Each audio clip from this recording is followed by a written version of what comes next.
Buenos días con todos y con todas. Mi nombre es Doris Ceballos, estoy como moderadora de la sala A, para el día de hoy en el 8º Congreso Iberoamericano de Ciencia, Tecnología y Género, que se está desarrollando por estos 3 días de manera virtual, por dar las garantías frente a la situación que estamos viviendo. Pues tenemos participantes de diferentes países de todo el mundo. Estamos muy contentos por la gran acogida que se está teniendo de hombres y mujeres de todos lados del mundo. De verdad que estamos muy contentos. Estamos teniendo el equipo de la organización, estamos manteniendo reuniones incluso en las noches para ir haciendo mediciones de cómo avanzamos en el Congreso, y estamos pues haciendo los ajustes necesarios. Ahora vamos a empezar en esta sala que hemos organizado, y este tema que es muy interesante sobre el COVID, una mirada desde el género, ¿no? Para el día de hoy, desde las 8 de la mañana hasta las 10, con algunas ponencias de equipos de investigación de diferentes partes del mundo, de compañeras y compañeros que nos van a explicar, nos van a compartir sus experiencias desde diferentes ópticas académicas, investigativas, vivenciales, muy interesantes. Es importante destacar que cada una de las ponentes y de los ponentes tendrán un espacio de 10 minutos por reloj marcados para poder llevar adelante esta sala de manera muy bien organizada. Vamos a poner un cronómetro, de hecho, con una alarma para poder hacerlo de manera correcta. Con un cronómetro en 10 minutos, se les avisará cuando falte por ahí como 1 o 2 minutos, y luego vamos a receptar, ¿me ayudas Cristian? Vamos a receptar las preguntas a través del chat, ¿es verdad? Sí, vamos a receptar las preguntas a través del chat, y al finalizar vamos a poder compartir estas preguntas. Entonces, vamos a dar un espacio de 10 minutos para cada ponente, un ponente por cada uno de los temas. No vamos a dar más espacio, solamente uno de los ponentes, y luego pues vamos a dar el espacio para preguntas cuando termine todo el grupo, ¿no? Toda la mesa. Entonces, sin más, como les decía, mi nombre es Doris Ceballos, mucho gusto, bienvenida, soy de aquí de Ecuador, de Manabí. Voy a dar paso entonces y voy a preguntar una vez más, porque hasta que empezamos todavía no teníamos el gusto de tener, no sé si ya está Isabel Izquierdo, con el tema ser académica mexicana en tiempos de pandemia. Si no está Isabel, pues avanzamos con la segunda ponencia y luego la tendremos más adelante. Cindy Carolina Benedetti, sí está, ¿verdad? Sí.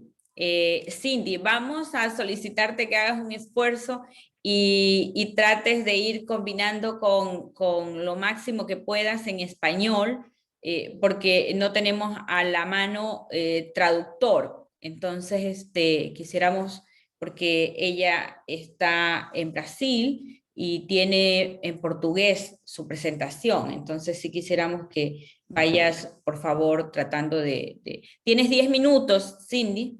Espero que sí me estés comprendiendo lo que te digo. Prostitución y COVID-19, repercusión en la vida en las profesionales de sexo, por Cindy Carolina Benedetti Costa, en esta ponencia sobre COVID, una mirada desde el género. Empiezas a las 8:12, tienes a partir de ahora 10 minutos. Cindy, bienvenida, mucho gusto.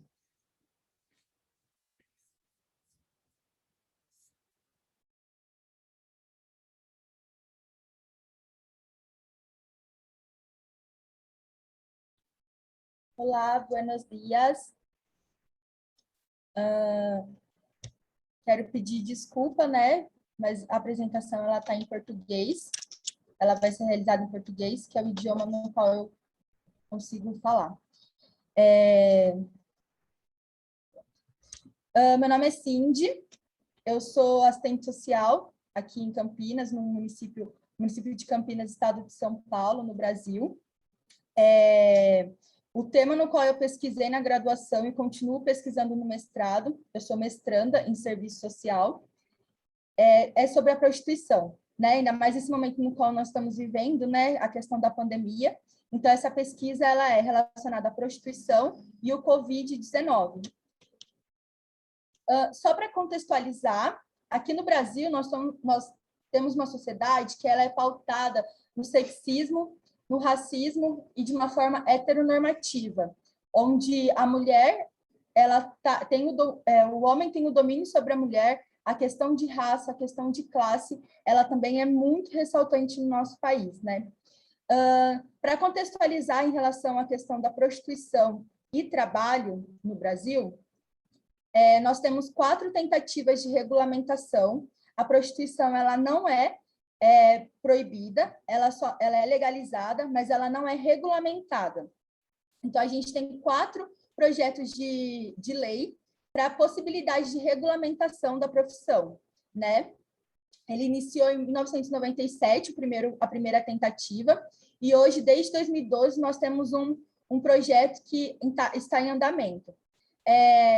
Santos, ele fala, né, sobre a questão de que o poder legislativo fechar os olhos para essa realidade, né, como se essas pessoas, né, os trabalhadores sexuais, pessoas que estão inseridas no comércio sexual, não existissem, como uma questão que não merece atenção. Porém, a gente sabe da necessidade de ter esse assunto como um debate, né, essa temática. Aqui em Campinas, a nossa pesquisa, ela se deu, né, no município de Campinas, no bairro Itatinga.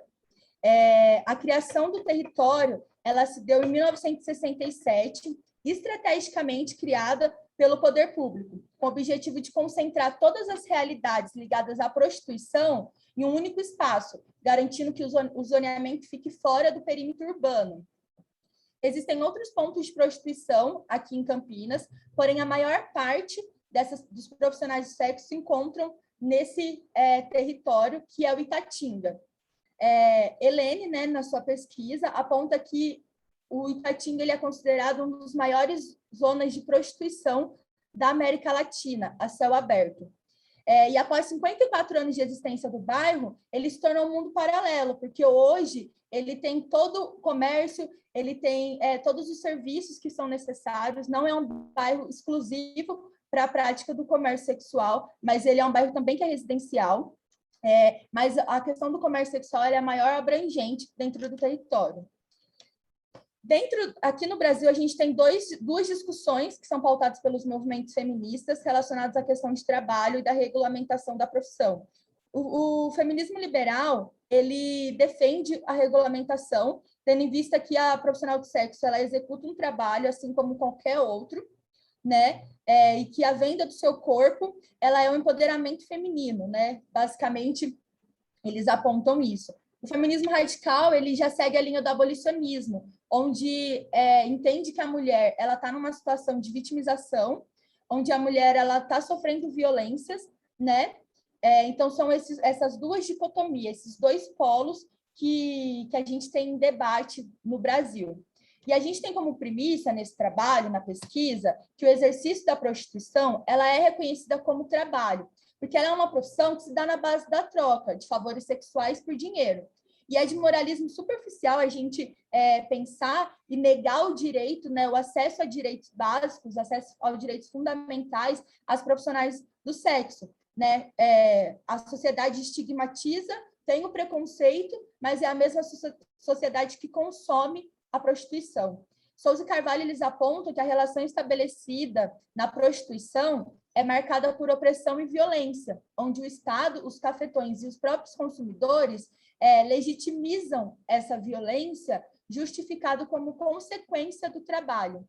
Também apontam que a marginalização que advém da falta de legalização da prostituição expõe esses trabalhadores a riscos e impedem o acesso a direitos básicos. Então, o quão importante é a regulamentação da profissão, né? Como eu disse, no Brasil ela é legalizada, mas ela não é regulamentada. Então, principalmente o acesso aos direitos trabalhistas, né, de uma forma integral, as profissionais do sexo não possuem. Isso é um debate que precisa ter uma relevância maior para que esse direito seja alcançado. Em relação à prostituição e à pandemia, a gente sabe que a pandemia, né, a questão da Covid-19, ela gerou vários percalços, né, na vida de todas as pessoas. No Brasil não é diferente, nós temos várias questões, um número muito grande de desemprego, uma questão de vulnerabilidade social muito maior, né? A questão da violência também teve uma ascensão nos números, e principalmente na questão da renda, né? A gente teve efeitos significativos em diversas pessoas, e com as profissionais sexos não é diferente. Elas não estão excluídas desse impacto gerado, ela não é uma sociedade apartada, né?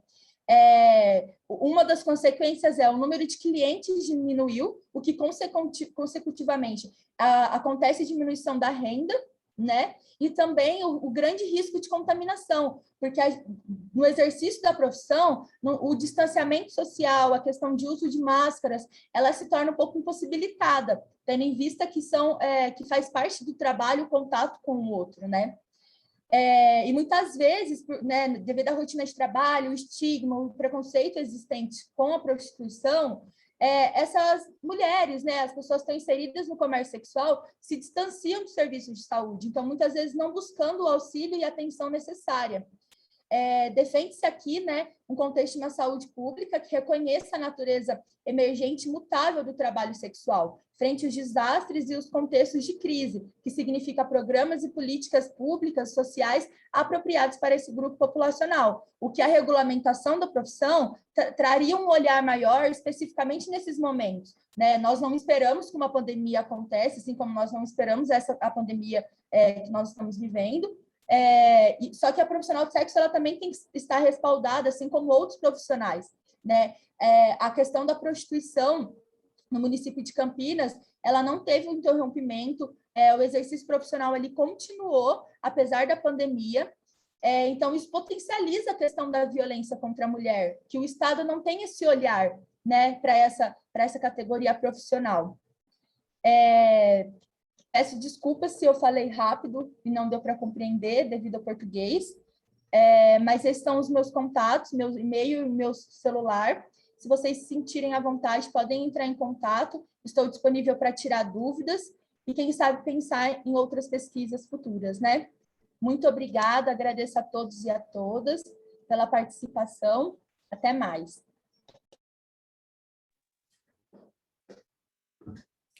Perfecto, muchas gracias, Cindy. Lo has hecho perfectamente en un tiempo mejor del esperado, de verdad, en apenas 8 minutos. Está muy bien. Quienes tengan alguna pregunta para Cindy, pues las vamos a ir teniendo en cuenta para luego de que terminemos con la persona que sigue, podamos hacerla. Quisiera saber si está Isabel Izquierdo en la sala.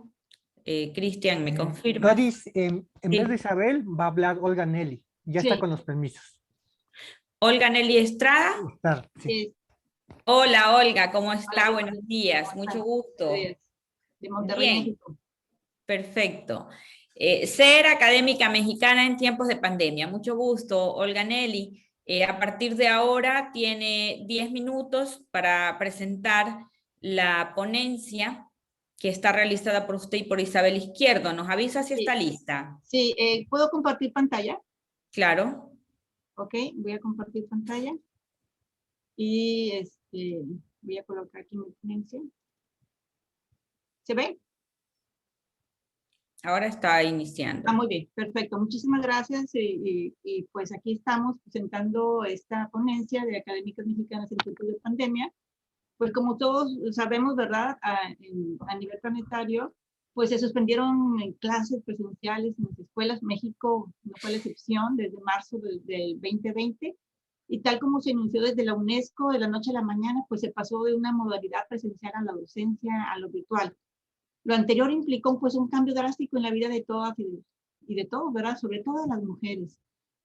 Hablando directamente, ¿verdad? Por la cuestión doméstica. Pero en el plano del proceso de enseñanza-aprendizaje desde la academia, pues también el estudiantado se tuvo que adaptar a una nueva forma de aprendizaje en la que quizá no había socializado antes y el profesorado pues tampoco. Entonces tuvimos que acoplarnos todos y todas, ¿verdad? En esta situación y pues las herramientas tecnológicas en este momento lejanas y desconocidas para muchos, ¿verdad? En este sentido. Entonces, las universidades de educación superior, pues no estábamos del todo preparados. De hecho, nosotros, por ejemplo, tuvimos un mes de receso mientras nos asesorábamos y veíamos toda la infraestructura para esta contingencia de este tipo, ya que las acciones se implementaron fueron tardías y desorganizadas, y básicamente se dejó en manos del personal docente con los recursos individuales a los que pudiéramos acceder en las acciones contingentes. En ese sentido, pues, vamos a continuar con este trabajo. Muy bien. Entonces, lo que tenemos que hacer en esta situación, pues lo que presentamos a continuación es una investigación Olga, disculpa que te interrumpa, me muero de la vergüenza. No se ve tu presentación. En este momento se ve una pantallita negra tapándole. Creo que es ¿no otra se ve? ventana emergente que se abre. Tal vez hay F5 o F11 ahí. A ver, ¿y ahí se ve? Ahí se ve, perfecto. Muchas Perfecto. gracias. Muy bien. Continuamos. Gracias. Entonces, aquí nuestra pregunta es, ¿cómo vive la pandemia en las académicas? Nelly, pasó otra vez. Creo que se le deja como estaba antes. Sí. O le dejamos así en la vista de diapositivas. Creo que sería la solución. ¿Así nada más? Sí, porque creo que cuando le quieres ampliar, se pone una pantallita negra tapándole. O si no, como estabas antes, cuando yo me desconecté la primera vez, ahí quedó bien. Sí, ahí se ve. Ok, entonces, No, ahí se quita. Ahí se filtra. Sí. ¿Así? Ahí se quita. Ahí se ve la diapositiva. ¿Sí se ve ahí? Sí. No, ahí se vuelve a tapar. ¿Qué estás abriendo otras ventanas? Se vuelve a tapar. Sí. Bueno, entonces la quito o cómo? Mejor. No lo sé. Hay la opción que lo puedas abrir de otra forma. Como estaba antes, como F11, estaba bien. O con otra aplicación. Parece que está abierta otra aplicación. A ver. Tal vez si solo te quedas con la presentación. ¿Así? Sí. Ahí está bien. Intenta pasar las láminas, por favor. Bueno, ¿así? Ahí está. No, le salen cortadas. No sé por qué. Bueno, de hecho lo que voy a decir, la quito mejor para no tener problemas mejor. No la quites, no. Ahí está bien. Bueno, entonces aquí la situación es cómo enfrentamos las mujeres académicas la pandemia en la vida cotidiana, cómo nos informaron las universidades sobre la pandemia. Pues al principio, pues sí estábamos resilientes en saber cómo estaba pasando lo de la pandemia, pues nos enterábamos por los medios de comunicación, por ejemplo.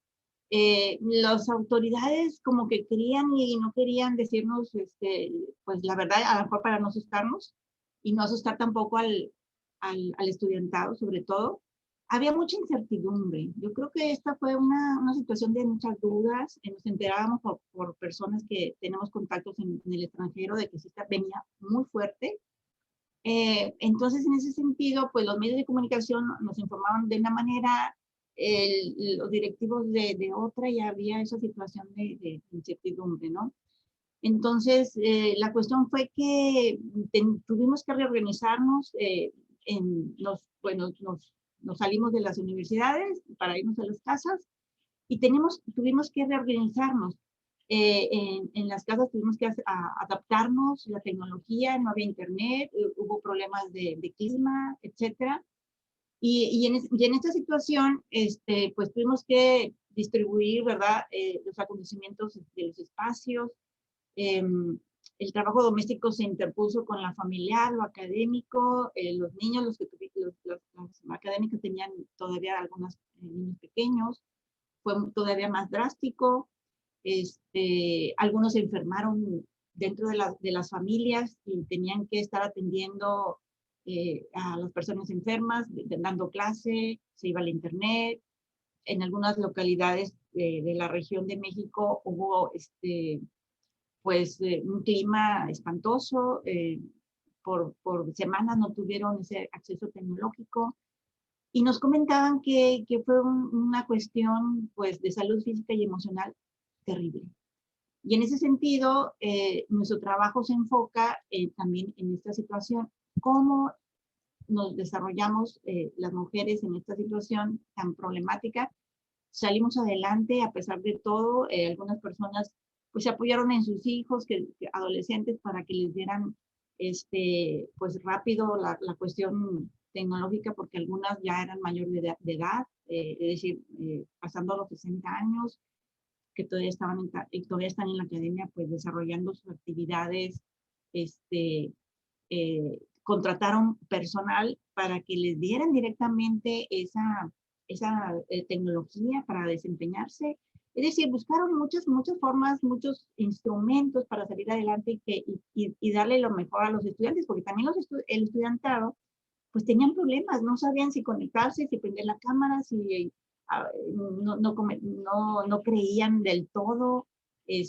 Bueno, ya pasando el tiempo, pues ya hubo más información, ya el personal, tanto el profesorado como las mujeres, en ese sentido, pues tuvieron que, pues el cansancio vino a remontar a las mujeres académicas. Bajó un poquito su producción de investigación también, comentaban algunas de ellas, es que no he podido avanzar. Por otro lado, los que no tenían hijos, por ejemplo, sí pudieron avanzar.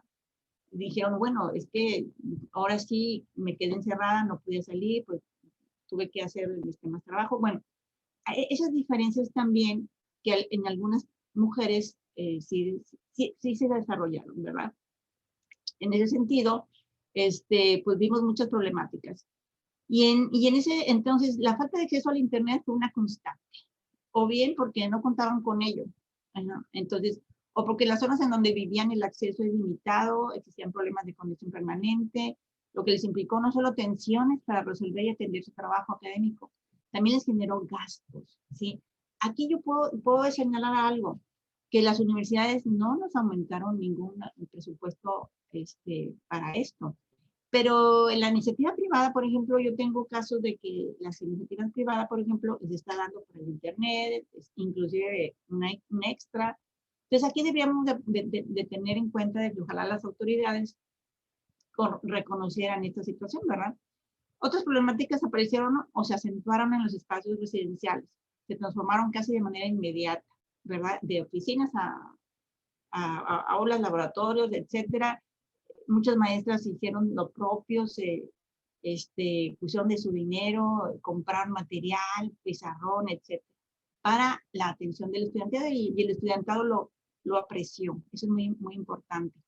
Entonces, la tenue y delgada línea divisoria del tiempo entre el trabajo académico y el trabajo doméstico y familiar para las mujeres, pues sí diluyó, y había tensiones. Entonces, en ese sentido, tenemos que checar que todas estas problemáticas del cuidado, del esparcimiento, fue mínimo. Si de por sí las mujeres no tenemos mucho tiempo para cuidarnos, para ir al médico y atendernos, pues en esta situación de pandemia, pues yo, por ejemplo, en mi caso, yo no he podido ir al médico.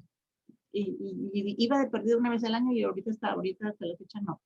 Y así muchas otras mujeres académicas hemos descuidado la salud. En ese sentido, ¿para qué? Para dedicarnos al cuidado de la familia, de otros seres, etc.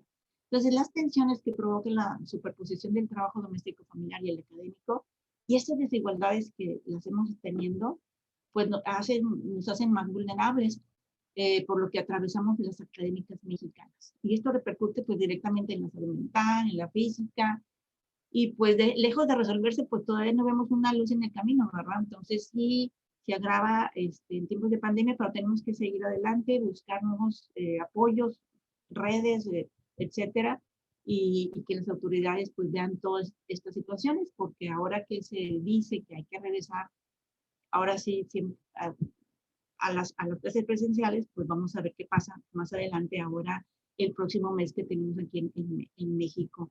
Y pues ahorita tenemos la tercera ola de la pandemia y pues tenemos que tomar más medidas. Muchísimas gracias y espero que este trabajo nos apoye a todos y a todas. Gracias. Perfecto, muchas gracias, Olga. Estamos con el tiempo justo.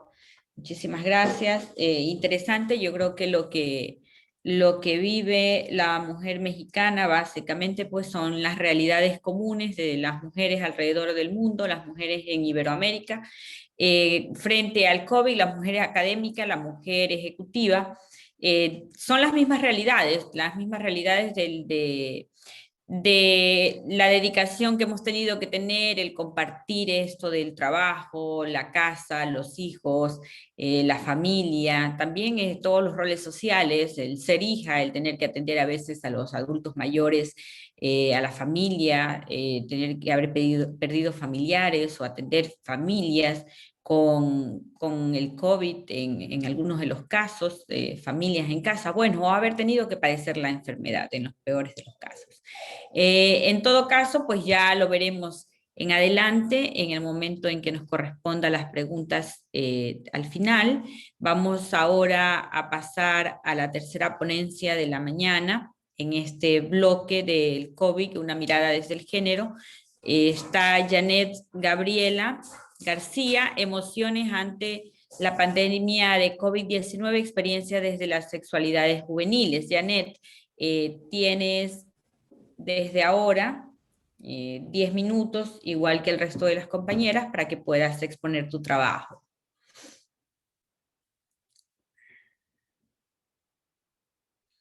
Hola, Janet. Janet, ¿está por ahí? Está Janet.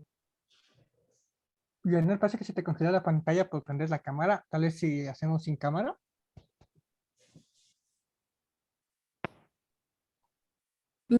Sí, ¿me escuchan? Estoy aquí. Sí, sí, Janet. Sí, ok. Apagué mi cámara. Tal vez eso pueda ayudar. Muy bien. Bueno, pues voy a presentar la ponencia que, como ya mencionaron, lleva de título Emociones ante la pandemia, experiencias desde las sexualidades juveniles. Yo soy Janet García y este trabajo también está realizado en coautoría con la doctora Fátima Flores Palacios. De una forma introductoria, me gustaría mencionar por qué es importante pensar en las sexualidades a la luz de la pandemia. En primer lugar, pues hay una cuestión sanitaria o epidemiológica, porque los encuentros sexuales pueden ser potenciales vías de contagio. Sin embargo, en este trabajo nos preguntamos más allá de eso, o sin obviar, por supuesto, la importancia que tiene, y nos preguntamos sobre qué está pasando con los vínculos eróticos afectivos en esta situación de confinamiento, y sobre todo qué situaciones de desigualdad y vulnerabilidad están deviniendo o generándose de estas condiciones. Y a la luz de estas preguntas es que nos planteamos el objetivo de explorar el impacto de la pandemia de COVID-19 en la experiencia sexual de mujeres y hombres jóvenes a través de las emociones. Como ejes teóricos principales, partimos de pensar a la sexualidad como un sistema simbólico, interaccional, político, emocional y de jerarquización. Y al pensarlo de esta manera es que podemos situar a las sexualidades y pensar en el entramado o en ese cruce entre el adultocentrismo y el patriarcado, y cómo se expresa justo en el control del cuerpo y la sexualidad de las y los jóvenes. Pensamos aquí en las emociones como sentimientos de sí mismo que permiten darle sentido a las percepciones, la experiencia y la interacción, es decir, una definición social. Tan así que pensamos también en el carácter micropolítico de las emociones, ya que las emociones están también muy vinculadas a las relaciones de poder, las dinámicas estructurales de la sociedad. Y con respecto a estos aspectos políticos y con respecto a la sexualidad, es importante mencionar que están muy vinculadas con cómo se expresa el deseo y las prácticas sexuales. Como estrategia quisiera mencionar aspectos centrales, como que esta investigación contó con la participación de 10 mujeres y 9 hombres de 18 a 24 años de edad, habitantes de León, Guanajuato, una de las ciudades más grandes y más pobladas de México. La mayoría de estos jóvenes y estas jóvenes se dedicaban a estudiar, pero tenían distintas actividades como trabajos de tiempo completo, trabajos de medio tiempo, y la mayoría se identificó como heterosexuales. Con respecto a los resultados, un primer punto es que, como ya se ha mencionado en la mesa anterior e incluso en algunos trabajos que se han presentado hasta ahora, la pandemia ha traído consigo una emocionalidad, es decir, un marco emocional, una cuestión social con respecto a las emociones de malestar. Ya sea dentro de los testimonios de las y los participantes, expresaron sentir estrés, miedo, soledad, aburrimiento, incertidumbre, y por ello es que vale la pena preguntarse cómo este marco emocional se está entretejiendo con la sexualidad. En esta tabla de aquí presentamos un esquema analítico. En la sección de los tópicos están las dimensiones de la sexualidad que resultaron significativas en las entrevistas, y en la columna de los subtópicos están esos temas que fueron importantes, y como podremos ver, es muy difícil separarlas porque entre todas hay un traslape. Con respecto al deseo, estas cuestiones emocionales de malestar que mencionaba están vinculadas a una falta de deseo, una falta de ganas, una falta de apetito sexual. Hay costes emocionales que derivan del amor romántico, porque está muy presente la idea de estar con el otro, de desearlo, y eso también se suma a estos malestares o alteraciones emocionales. Con respecto a la violencia y la vulnerabilidad, es importante mencionar que esta cuestión, al menos en este grupo entrevistado, estuvieron presentes sobre todo en las mujeres, y pues nos habla de esa vulnerabilidad de género a la que nos enfrentamos, sobre todo al volver al contexto familiar. Hubo un reencuentro con abusadores sexuales, y también hubo violencia de pareja que derivó de la desvalorización del trabajo doméstico. Con respecto a las prácticas sexuales, se extraña, se resiente justo en no sentir al otro en el confinamiento. Los espacios para estar en estos momentos de cercanía, sensuales con la pareja, ya sea formal o informal, son muchos menos, y eso ha permeado en las dinámicas de la pareja. Y a pesar de que la mediación tecnológica ha sido una forma de seguir en contacto con el otro, está muy presente en una valoración secundaria. Fue muy frecuente encontrar que dijeran que no es lo mismo. Ay, perdón, se me olvidó decir que esta información la obtuvimos a través de entrevistas online. Con respecto al autoerotismo, hay pues también una falta de deseo, pero no nada más esa cuestión, sino que se enfrentan ahora las y los jóvenes a que tienen menos espacios propios, entonces no es tan fácil encontrar esos lugares para poder tener estas prácticas. Sin embargo, aquí el género resulta fundamental, porque en las mujeres sigue prevaleciendo un tabú sobre la masturbación femenina. Entonces, mientras los chicos podrían decir que seguían con sus hábitos regulares de masturbarse 2 o 3 veces al día, en las mujeres había todavía una desconexión con su cuerpo, no saben dónde tocarse, cómo tocarse, y eso pues habla de una cuestión, todavía una brecha muy importante que tenemos que conquistar las mujeres, y sobre todo en este tiempo pandémico, donde las cosas que nos causan placer, más allá de lo sexual, pues se han ido diluyendo o están como en una pausa. Con respecto a la pareja, esta situación de la pandemia ha influido en las dinámicas relacionales. Han habido relaciones que inician, que terminan o se formalizan en el marco de esta situación. Como comentaba, había pocos espacios para estar con la pareja, y a pesar de eso ha habido una negociación erótico-afectiva. Esto habla de la posición activa de las y los jóvenes y de una comunicación que han tratado de mantener con sus parejas para que la falta de acercamiento no sea un mal mayor dentro de su relación. Otro aspecto fundamental con respecto a la pareja fue que no hay una percepción de riesgo al estar con el novio o la novia. No hay una preocupación de que pueda haber un contagio a pesar de que viven en casas separadas. La desconfianza, el miedo, el temor están depositados en el otro que está a un lado de ellos y ellas cuando están teniendo una cita con su novia, no con ese otro que es cercano e íntimo.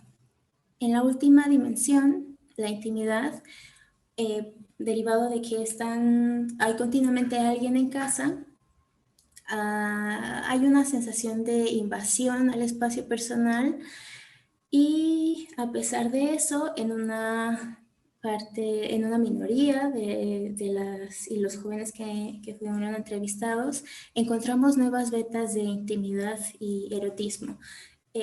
Para ejemplificar esto, quisiera mencionar el caso de una mujer, de una joven que ante su deseo y sus ganas su deseo sexual, se llevó a sí misma a conocer su cuerpo, a conocer qué partes ella podía tocarse y sentir placer. Y eso es como una pequeña conquista que ella ha tenido en este espacio. Como conclusiones, pues aunque es difícil o imposible separar la manera en que se teje el género y la juventud en estos sujetos, con respecto al género, algo central fue, son estas dinámicas todavía de amor romántico, las prácticas sexuales, la violencia y la vulnerabilidad están reflejadas en es lo que esta categoría nos permite observar. La juventud nos llevó a evidenciar y a estar muy sensibles a que la dependencia económica y la pérdida de espacios íntimos están involucrados en estos cambios de dinámicas.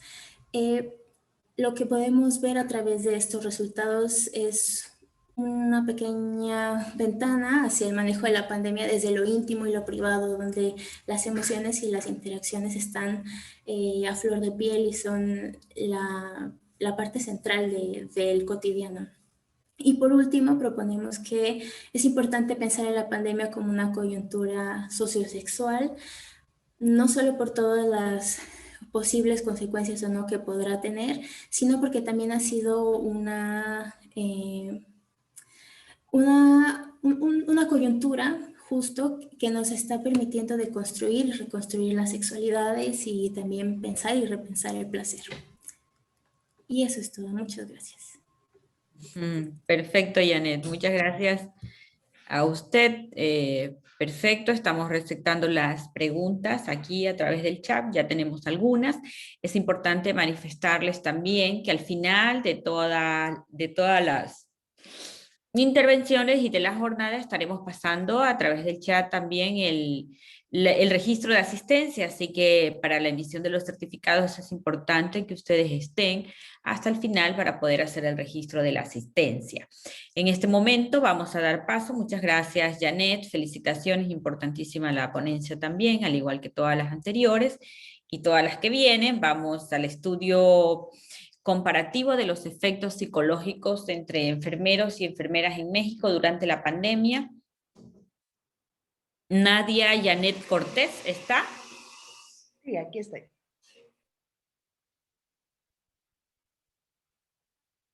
¿Me podrían apoyar diciéndome si pueden ver mi pantalla? Aún no. ¿Nos indicas cuando la compartas? Creo que ya. Ya, listo. Faltaría tratar de hacerle pantalla grande. Creo que ya, ¿verdad? Listo, perfecto. Ok. Muy bien, déjenme poner mi cronómetro para no pasarme del tiempo. Muy bien, ¿ya puedo iniciar? Muy bien, hola, buenos días a todas y todos. Como ya mencionaron, yo les voy a presentar el estudio que titulamos Estudio comparativo de los efectos psicológicos entre enfermeras y enfermeros mexicanos durante la pandemia de la COVID-19. Mi nombre es Nadia Cortés. Como antecedentes, podemos mencionar y aprovechar para recordar, porque seguro son datos que todos tenemos a la mano, pues resulta que en diciembre del 2019 se origina un nuevo virus causante de la enfermedad COVID-19 por el virus SARS-CoV-2, el cual, debido a la rápida propagación, pues se volvió una emergencia internacional. En nuestro caso, en México, tenemos datos de que el primer caso se reporta en febrero del 2019, del 2020, perdón, y hubo un aumento rápido en el número de contagios y en el número de muertes. En ese sentido, México, en el momento de hacer el estudio, se encontraba con el primer lugar de cifras de muertes, y la mayoría de las muertes se encontraban documentadas en los hospitales.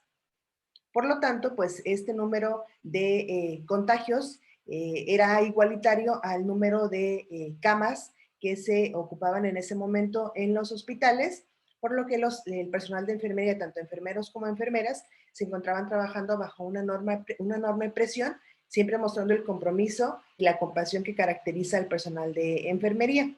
Sin embargo, también es importante mencionar que el personal de enfermería no solo luchaba contra la pandemia, sino también con una crisis humanitaria, con un suministro de equipos de protección que era bastante deficiente, lo que les impedía que, a pesar de que existían guías respecto a cómo disminuir la probabilidad de un contagio, pues era imposible hacerlo, dado que no se contaba con el equipo de protección, por lo que ponían en peligro su propia vida. En este sentido, México también ocupaba el primer lugar en muertes de personal de salud, por lo que entonces las consecuencias bajo este contexto que les platico, pues es que tenemos un personal de enfermería que se encontraba con altas demandas laborales, con bajos recursos de protección, lo que se volvía un factor de riesgo para alteraciones psicológicas. Aunado al anterior, quienes somos de México, yo creo que en alguna ocasión pudimos ver en alguna red social o en internet casos de personal de enfermería que se le estigmatizaba y se le discriminaba. Incluso tuvimos casos de personal de enfermería que se le impedía usar el transporte público o que tenía que ir a trabajar sin el uniforme por temor a sufrir lesiones. Sin embargo, pues la mayoría de las investigaciones en ese momento estaban enfocadas en la prevención y el control, o el diagnóstico y un probable tratamiento para la infección, por lo que también resultó importante investigar qué estaba pasando desde la parte psicológica. Por eso el objetivo de este estudio fue comparar los efectos en la salud mental debido al brote de la COVID-19 entre enfermeros y enfermeras de México. Para poder responder nuestro objetivo, diseñamos una encuesta transversal en el que participaron 500 enfermeras y enfermeros de ambos sexos que se encontraban en la primera línea de atención. Excluimos a estudiantes de enfermería y recolectamos los datos del 25 de mayo al 5 de junio, es decir, aproximadamente 3 meses después de que se dictara en nuestro país una emergencia sanitaria nacional. Este cuestionario lo difundimos mediante una plataforma de encuestas en línea, donde el participante podía responder desde cualquier teléfono inteligente o de cualquier computadora o tableta. Y para poder recolectar los datos, usamos una especie de bola de nieve en la que nos contactamos con jefes de enfermería o enfermeras y enfermeros clínicos, y ellos contestaban la encuesta y la iban transmitiendo a sus colegas. Y en este instrumento incluimos, además de los datos sociodemográficos como edad y sexo, si fumaban, si consumían alcohol, si habían visto incrementado este consumo y demás, también incluimos 3 escalas. La primera escala está destinada a evaluar el agotamiento emocional, que es una escala muy utilizada incluso a nivel internacional, que es el inventario de Maslach, que mide el famoso síndrome de burnout. Sin embargo, en nuestro estudio únicamente utilizamos la subescala de agotamiento emocional.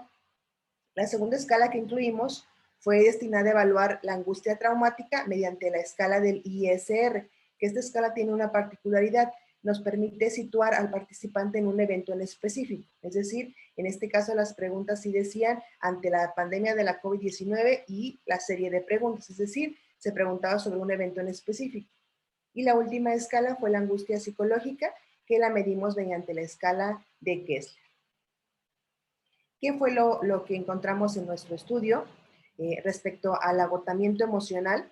Que les comentaba que lo medimos mediante la subescala del inventario de Maslow, podemos ver en la gráfica, en rojo tenemos a las mujeres, a las enfermeras, y en azul a los enfermeros. Y podemos ver que la proporción de mujeres, de enfermeras, que puntuaban con un agotamiento emocional medio y alto, fue significativamente mayor al compararlo con los hombres. Es decir, las enfermeras tenían mayor agotamiento emocional en comparación con los hombres. Respecto a la angustia psicológica, nuevamente, como podemos observar en la gráfica, podemos ver que en los niveles de leve, moderado y severo, que estos se clasifican de acuerdo al puntaje que obtienen en la escala, podemos ver nuevamente que las mujeres siguen puntuando con mayores niveles en leve, moderado y severo, es decir, además de que reportan un agotamiento emocional más alto, también reportan una angustia psicológica más alta en comparación con sus contrapartes, los enfermeros. Y finalmente, respecto a la angustia traumática, que es la que comentábamos que podíamos evaluar mediante el ISR, que nos permitió situar al participante en un evento, podemos encontrar nuevamente que las mujeres son las que muestran mayores niveles de angustia traumática, es decir, puntuaron más para la categoría de leve, moderado y severo. ¿Qué podemos concluir con estos resultados? Bueno, nos indica que las enfermeras están sufriendo grandes afectaciones psicológicas o emocionales y que este hallazgo corresponde a estudios previos que han situado a las mujeres con un mayor riesgo de depresión, ansiedad y estrés. Es decir, nuestro estudio corrobora que las mujeres somos más propensas a alteraciones emocionales. Dentro de las posibles explicaciones que podemos dar a nuestro resultado, nos menciona la bibliografía que eso se puede deber a factores genéticos, fisiológicos, químicos y hormonales. Hablando específicamente de los componentes fisiológicos, se sabe que los cambios hormonales o la carga hormonal que tenemos las mujeres, pues se relaciona con fenotipos de ansiedad y estrés. Inclusive hay reportes que nos dicen que hay una mayor incidencia de episodios de pánico cuando nos encontramos en el periodo premenstrual. Sin embargo, además de estos factores químicos, hormonales y fisiológicos, también es importante destacar que esto puede deberse a factores sociales y a ciertos mandatos que tenemos preestablecidos, sobre todo en un país como lo es México, dado a los estereotipos, roles de género y la inequidad que contribuyen a mayores trastornos mentales en las mujeres. Además, es probable que este resultado se deba a que las mujeres, las enfermeras, no solo tienen preocupación por contagiarse del virus, sino que también pudieron haberse visto rebasado, como nos comentaba una ponente anterior, con las demandas del hogar y mayor presión social. Es decir, como mujeres tenemos mayor presión social y tenemos una mayor carga dentro del hogar. Por lo tanto, estos resultados sugieren que es necesario la creación de programas de asistencia y acompañamiento que ayuden a mejorar la salud psicológica y que por ende beneficiará a una mejor calidad de vida y que ayuden a aumentar las estrategias de afrontamiento, especialmente a las mujeres, dado que, como vimos, en el caso del personal de enfermería, las mujeres sufrieron más alteraciones en comparación con los hombres. De mi parte es todo. Les dejo en esta última diapositiva mi correo y mis datos y muchísimas gracias por escuchar. Nadia, perfecto, muchas gracias. De verdad que han sido muy disciplinadas hasta ahora con el tiempo. Muchísimas gracias. También, ¿no? Yo creo que es importante ir haciendo como una reflexión muy breve. Las realidades respecto al COVID-19 en todos los países no deja de ser similar. Yo creo que quienes han estado y siguen estando en primera línea ha sido traumático, ha sido difícil, ha sido igual situación. Yo también conozco muchas personas que han estado en primera línea y me dicen es traumático, hemos llorado, hemos tenido que embalar a las personas que han fallecido, es difícil ver la indolencia, por ejemplo, en muchos de los casos del gobierno, bueno, en fin. Es complicado, es complejo, es catastrófica la situación. Imagínense todo lo que tienen que padecer estas personas, ¿no? Pero bueno, y que quedan marcados para toda la vida. Yo, de alguna manera, cuando he leído varios libros de la Segunda Guerra Mundial, hay un libro el de Víctor Frank, El hombre en busca de sentido, yo lo extrapolo un poco a esta situación y digo, mucha gente quedará marcada, así como quedó marcado Víctor Frank, que menciona él que los primeros días, cuando él estuvo prisionero y tenía que caminar por encima de los compañeros muertos, los prisioneros muertos, era una cosa invivible, sentía que se moría, y después fue acostumbrándose a vivir con la muerte alrededor. Entonces, asimismo, ¿no? Los médicos, los primeros, la gente los profesionales de la salud, los primeros muertos, las primeras gente que se les iba muriendo, pues era un trauma, pero después se acostumbran a ver a un fallecido, a otro fallecido, pero no deja de ser traumático y quedas marcado para toda la vida. Pero bueno, una situación complicada, una situación difícil y solo el tiempo y la vida pues podrá poner cada cosa en su lugar. Vamos con el siguiente tema, es economía del cuidado, cómo afecta la pandemia del COVID-19 al bienestar de las mujeres, de Carla Treyes y Luz María Castro. ¿Está por aquí, Carla? Hola. Sí, Hola, buenos Carla. días con todos. ¿Qué tal? Buenos días, bienvenida. Vamos a darle paso a usted. Igual es de recordar que al final se pasará la asistencia para que estén atentas y atentos todos para no perder el registro de asistencia, obviamente para el respectivo certificado. Igual estamos anotando todas las preguntas también para hacerlas al final, y los comentarios también estamos leyéndolos en el chat. Vamos ahora con Carla Treyes, Economía del Cuidado, cómo afecta la pandemia del COVID-19 al bienestar de las mujeres. Bienvenida, Carla. Muchas gracias. Bueno, como ya lo mencionaron antes, hoy les voy a hablar acerca de la economía del cuidado, cómo afecta la pandemia del COVID-19 al bienestar de las mujeres. A manera de antecedentes, podemos ver que a partir de las medidas adoptadas a nivel mundial, en respuesta a la pandemia del COVID-19, se han desatado críticas al sistema social y económico, que a su vez han generado debates que exponen su insostenibilidad y el rechazo al mismo. En este contexto, una de las alternativas que ha vuelto a la palestra académica y al debate general con mayor fuerza ha sido el del enfoque de género. Pero, ¿cuál es la importancia que se le da al enfoque de género dentro de esta crisis sanitaria, económica y social que se ha desatado a partir de la pandemia del COVID-19?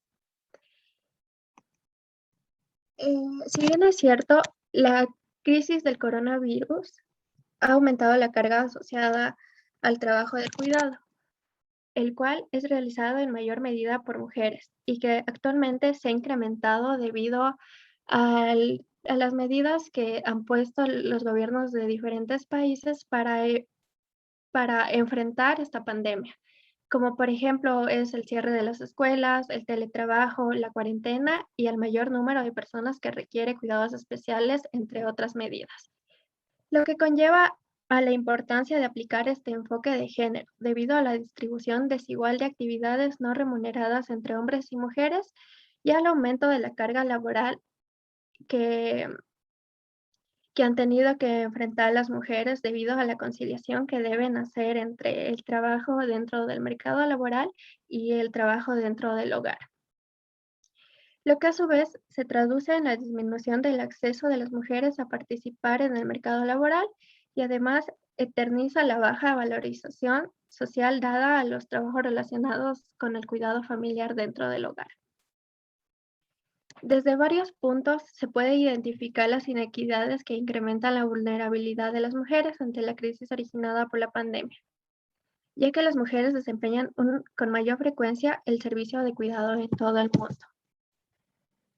Incluso dentro de los sectores formales, la alta feminización de las profesiones sanitarias supone que la primera línea en la lucha contra la pandemia está formada mayoritariamente por mujeres. Dentro de la economía del cuidado, al hablar de De este sector formal nos referimos a lo que es el sector de cuidados remunerados. En cuanto a este sector, de acuerdo a los datos analizados hasta la fecha, las mujeres son más vulnerables debido a que están sobrerepresentadas en todos los frentes de las crisis sanitarias. En primer lugar, tenemos que las mujeres constituyen más del 70% de las trabajadoras dentro del sistema sanitario social, llegando hasta un 90% en lo que es enfermeras y auxiliares de enfermería. Por lo que están más expuestas a la infección y han sido las que han tenido que enfrentar una serie de condiciones de trabajo extremas como extensas jornadas laborales, que se suman al mayor riesgo al que se exponen el personal de salud de contagiarse del virus. Todo esto en un contexto en el que persiste la discriminación salarial, pues tenemos que los ingresos laborales de las mujeres que trabajan en el ámbito de la salud son un 23.7% inferiores a los de los hombres del mismo sector. Al hablar de la economía del cuidado, también tenemos lo que es el sector de cuidados no remunerados. Este representa juega un papel fundamental dentro de la pandemia y dentro de la economía en general, a pesar de que no tiene un ingreso a cambio de este servicio prestado. Representa un segmento muy importante de la economía que durante la pandemia ha sido de vital importancia para proveer servicios de cuidados en las familias a personas con necesidades. En datos tenemos que, de acuerdo a la Organización Internacional del Trabajo Doméstico y del Cuidado no remunerado, el cuidado no remunerado representa entre el 15 y el 25% del Producto Interno Bruto en los diversos países. Esto quiere decir que ya que las mujeres son las que en su mayoría realizan este trabajo de cuidados, por cada punto que el Estado invierte en el PIB, las mujeres aportamos una contraparte no monetaria a este indicador. El trabajo femenino sustenta las economías, tareas de cuidados como la crianza de los niños, enseñanza escolar, cuidado de enfermos y ancianos, y toda una serie de actividades catalogadas como reproductivas son la base para producir nuevas generaciones, así como para mantener los vínculos sociales. Por lo tanto, la persistencia del trabajo femenino es una condición primordial e indispensable para la producción económica dentro de una sociedad capitalista. Sin embargo, quienes ejercen el rol del cuidado a nivel doméstico se llevan la peor parte dentro de esta pandemia, ya que el aumento en las horas de dedicación al cuidado de enfermos y niños limitan sus oportunidades laborales, lo que refuerza este círculo vicioso de exclusión laboral formal, seguridad social y pobreza. Desde que se desató la pandemia de la COVID-19, se ha visibilizado el aumento del trabajo del cuidado. Sin embargo, la sociedad y la economía siguen invisibilizando la importancia del trabajo reproductivo o de cuidado dentro de los hogares. Un ejemplo de esto se puede evidenciar en uno de los sectores que más afectó el desarrollo laboral de las mujeres, que es el trabajo de la carga del cuidado infantil. Se estima que debido al cierre de los centros educativos, las mujeres en edad laboral de 15 a 64 años trabajaron 217 horas adicionales no remuneradas por mujer en países de ingresos bajos y medios, y mientras que los hombres trabajaron 70 horas adicionales.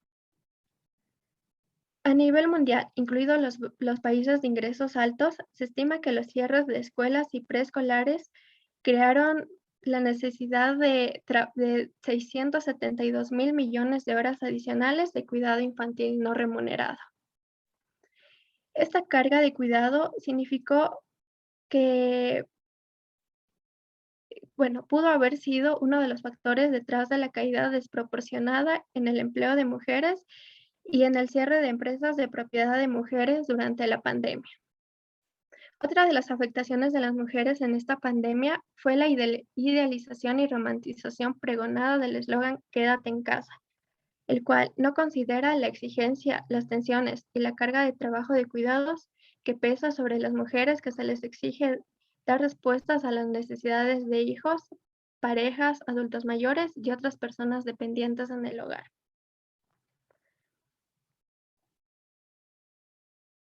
Y no se, a pesar de esto, no se han definido políticas específicas de apoyo a los cuidados para trabajadoras que en este contexto de cuarentena han quedado al cuidado de las personas dependientes y niños con los que conviven. Para finalizar, tenemos que la crisis económica, política, sanitaria nos enseña el fuerte impacto negativo que tiene la construcción social de la naturalización del cuidado como una responsabilidad femenina, y expone nuevos modos en que la división sexual del trabajo afecta a la vida de las mujeres. Los graves impactos de esta normalidad se manifiestan en la situación de las mujeres y su fuerte vínculo con el cuidado. Distópicamente, la morada, el sitio familiar y del cuidado se ha diluido y fusionado con el mismo lugar donde muchas mujeres tienen que hacer frente a sus cargas laborales, creando un marco distorsionado y complejo de sobrecargas laborales y reflejado en estrés, depresión, cansancio, un burnout y un sinnúmero de problemas relacionados con la salud física y mental. Bueno, con eso finalizo. Muchas gracias. Muchas gracias, Carla. Está perfecto. Muchísimas gracias de verdad por los aprendizajes que nos deja en su ponencia. Interesante los datos también. Estamos justo con el tiempo. Vamos a avanzar con la siguiente ponencia, que es situación y propuestas de estudiantes académicas y administrativas de la UNAM ante el impacto de la pandemia por COVID-19. Norma Blasquez y Marta Patricia Castañeda. Va a exponer va a exponer Marta Castañeda, ¿verdad? Sí. Así era, sí, perfecto. Bienvenida Marta Patricia Castañeda Salgado. Vamos a darle en este momento el uso de la palabra para que pueda presentar su ponencia. Va a hacer uso del PowerPoint, perfecto. Entonces a partir de ahora pues tiene 10 minutos para que pueda presentar su ponencia. Bienvenida. Muchas gracias. Haré mi mejor esfuerzo por ajustarme al tiempo.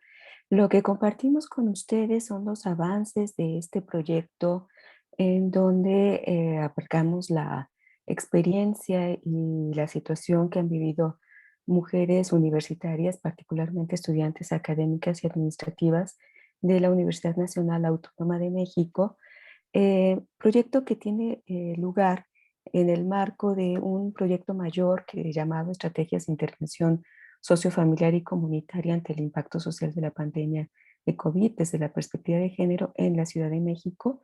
Este es un proyecto especial financiado por la universidad que financió 5 proyectos para abordar este tema precisamente, y este es el único de los 5 que está elaborado desde las ciencias sociales y con perspectiva de género. Nosotras desarrollamos una línea en particular de 3 que incluye el programa Emergencia Social Comunitaria, Violencia de Género y Familias y Mujeres Universitarias. Somos un equipo interdisciplinario conformado solamente por mujeres. Aquí estamos algunas de las integrantes. Y el objetivo general de nuestra perspectiva es conocer los efectos de la pandemia, pero sobre todo las estrategias que han desarrollado las comunidades de trabajadoras, académicas, estudiantes y administrativas de la UNAM para enfrentar esta pandemia a través del ejercicio pleno de sus derechos humanos. Para abordar este proyecto hemos elaborado una estrategia metodológica desde la perspectiva de la investigación feminista con características cualitativas, colaborativas y de horizontalidad entre las integrantes. Hay varias maneras de caracterizar esta investigación que estamos haciendo siguiendo los hechos, y Norma Blázquez la ha caracterizado como una investigación en tiempo real, lo cual implica varios desafíos, pero particularmente hemos hecho un diseño metodológico que llamamos multimétodo para la construcción colectiva de conocimiento, y dentro de esta estrategia estamos explorando las experiencias vividas por estas mujeres a través de conversatorios, autoetnografía, entrevistas, talleres, grupos de reflexión y recogiendo testimonios audiovisuales. En una primera etapa del proyecto, que es de 3 años, estamos por cumplir el primero, hemos avanzado en la definición del estado del arte, elaborando una línea del tiempo, haciendo un primer ejercicio de conversación y de talleres de escritura orientados hacia la autoetnografía, que incluyó también un ejercicio corporal debido a la carga emocional que lleva cada una de estas reuniones y la necesidad de reconectar algunas cuestiones, porque nuestro faro teórico-metodológico es la noción indígena latinoamericana del sentipensar. Hay otras tareas por venir, pero particularmente quisiéramos compartir con ustedes esta línea del tiempo, los avances que llevamos en ella, porque como decimos, vamos trabajando al mismo tiempo que los sucesos acontecen, y en esta línea del tiempo estamos tratando de vincular lo que ha sucedido a nivel mundial con lo que sucede en México, en la universidad y nuestra propia investigación. Los post-it que ustedes ven refieren a testimonios, frases significativas de lo que hemos ido encontrando en el ejercicio de los conversatorios, y también dentro de este mismo video compartiremos con ustedes una aproximación a la bibliografía que hemos empezado a sistematizar desde hace varios meses en relación con el tema. Ahora que termine, pasaremos a la presentación de las características básicas de las participantes en el conversatorio, que tuvo varias sesiones en su elaboración y en donde invitamos, como decíamos, a académicas, universitarias y trabajadoras administrativas de la UNAM, tratando de integrar las experiencias de estos 3 grandes grupos integrantes de la comunidad universitaria. Se me perdió, acá está el mouse. Entonces, tenemos aquí una sistematización de las características más relevantes de las participantes en los conversatorios. Fueron 31 mujeres, la mayoría de ellas académicas, un 42%, aproximadamente 36% de estudiantes y alrededor de 23% administrativas. La mayoría están entre los 31 y los 40 años, la mayoría nació en la Ciudad de México, la mayoría no tiene hijos, viven solas. Con estudios de posgrado tenemos al 52%, la mayoría ha realizado trabajo virtual, y un dato importante es que de las 31, el 23% se ha contagiado de COVID y el 29% ha vivido con personas contagiadas por la COVID. En este ejercicio del conversatorio,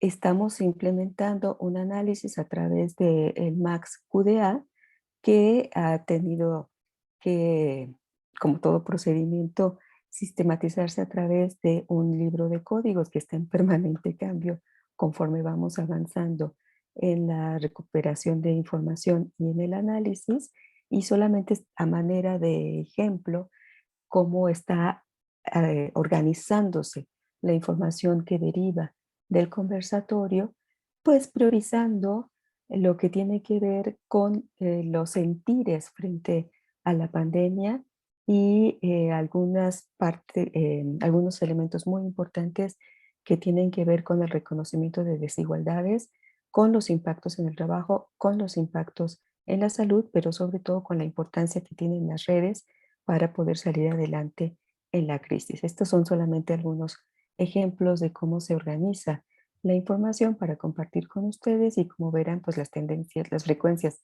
más regulares tienen que ver con los sentires, con la salud y con los afectos y las redes que se tejen para poder sortear la crisis. Entonces, para concluir y no excedernos en el tiempo, lo que podemos decir a partir de estos primeros ejercicios de este año es que hay una importancia fundamental en relevar los datos en tiempo real, pero esto también presenta un conjunto de desafíos porque la realidad es cambiante y sobre todo porque los distintos momentos de la pandemia han abierto expectativas en relación con la continuidad de la vida que no se han cumplido y ha tenido que haber constantes readaptaciones a las circunstancias cambiantes. Estamos valorando también que estos ejercicios los hemos hecho todos de manera virtual y ha implicado también el desafío de generar estos espacios virtuales, estos espacios de Zoom, como espacios plenos de confianza y de seguridad para las mujeres participantes. Después del conversatorio, como les decía, hicimos un ejercicio de un taller de escritura muy rico en relación con la autoetnografía para captar estas experiencias que estamos viviendo a lo largo de la pandemia. Un elemento fundamental es que aparece la necesidad constante de tener un espacio donde compartir estos sentipensares y por el momento podemos decir que hemos identificado vivencias coincidentes entre los tres grupos, pero también particularidades que tienen que ver, entre otras cosas, con la posición dentro de la universidad, ser académica, estudiante o trabajadora administrativa, y con la posición que se ocupa dentro de las relaciones familiares y domésticas. Entonces estamos viendo cómo se configura la articulación entre género, clase social, parentesco y otras variantes importantísimas en relación con cómo nos constituimos como mujeres y como sujeto social. Y por supuesto que lo que se reitera con estos primeros ejercicios es la importancia de consolidar nuestro propósito, de poner en primer plano las respuestas y las soluciones que las mujeres han elaborado por sí mismas para enfrentar las consecuencias y las implicaciones de la pandemia en los distintos ámbitos de su vida, y aquí es en donde ocupan un lugar fundamental las redes de todo tipo que han venido construyendo antes de la pandemia y durante la pandemia, y que son las que están sirviendo de sostén fundamental para poder seguir adelante. Muchas gracias.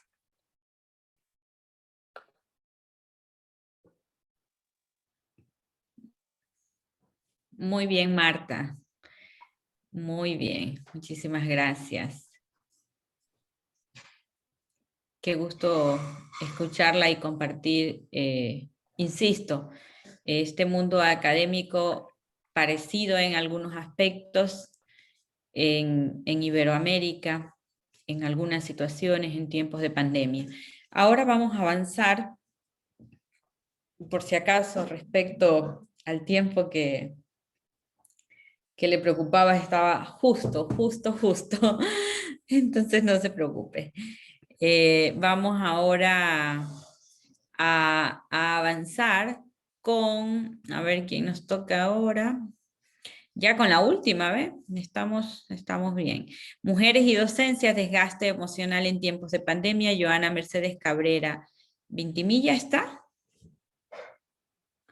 No había llegado al inicio, ¿quién está aquí del staff? Cristian. Mujeres y docencia. ¿Puedo repetir el nombre? Tal vez salió y se le perdió el host. Joana Cabrera o Josué Paul Cale. Sofía Cabrera tengo, Joana no. Joana no. ¿El otro nombre cuál es? Josué Cale. Sí. Josué Cale, le voy a dar a él el cojos. Ok. Listo. Pues ahí ya puedes hablar. Buenos días. Por favor, espérenme un segundito. Ok.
Joana Cabrera ya entró, ya escojos.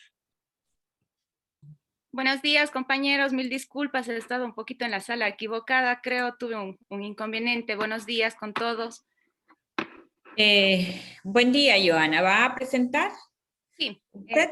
Ya, perfecto. Entonces, en este momento damos inicio a la última presentación de la mañana de esta sala respecto a COVID, una mirada desde el género.